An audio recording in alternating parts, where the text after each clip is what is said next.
हमरा के छोड़ मन के कराला तोहर भइल पागल बा ए राजा हो कौन सवतिनिया के उठ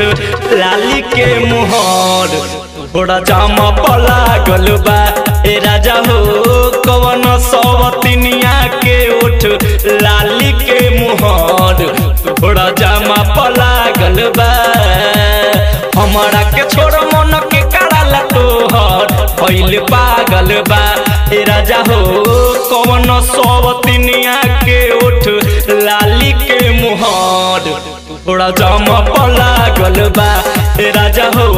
कौन सवतिनिया के उठ लाली के मुहर थोड़ा जामा पलागल बा बोला ना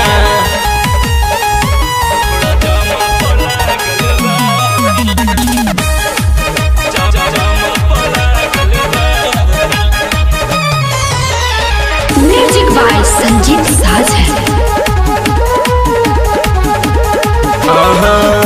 एगो तरतिया में देर से तू आवेला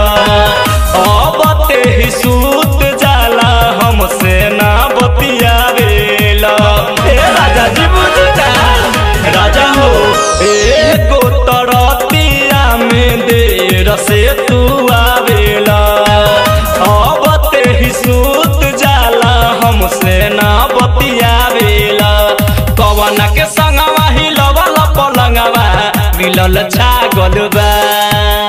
कवन के संगवा हिलवल पलंगवा मिलल छागल बा ए राजा हो कवन सवतिनिया के उठ लाली के मुहर थोड़ा जाम पलगल बा ए राजा हो कवन सवतिनिया के उठ लाली के मुहर थोड़ा जामा पलागल बा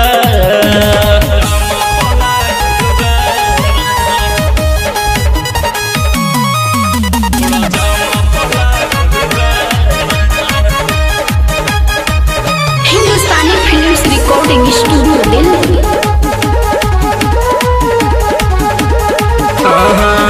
तू तो खुश बड़ा रजऊ बहरे मुहवा मार के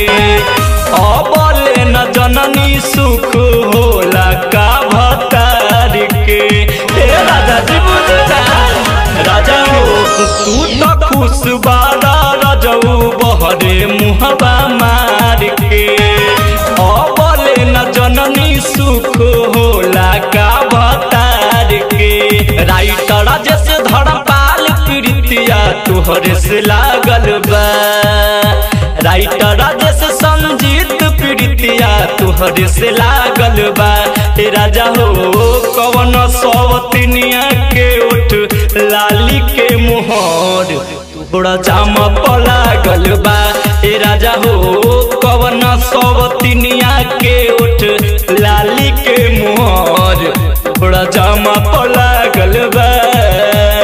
हमरा के छोड़ मन के कराला तोहर भइल पागल बा हमरा के छोड़ मन के कराला तोहर भइल पागल बा ए राजा हो कौन सवतिनिया के उठ लाली के मुहर थोड़ा जामा पलागल बा ए राजा हो कौन सवतिनिया के उठ लाली के मुहर थोड़ा जामा पलागल बा हमरा के छोड़ मन के कराला तोहर भइल पागल बा ए राजा हो कौन सवतिनिया के उठ लाली के मुहर थोड़ा जामा पलागल बा ए राजा हो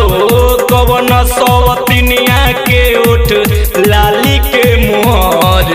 थोड़ा जामा पलागल बा हो कौन सवतिनिया के उठ लाली के मुहर थोड़ा जामा पलागल बा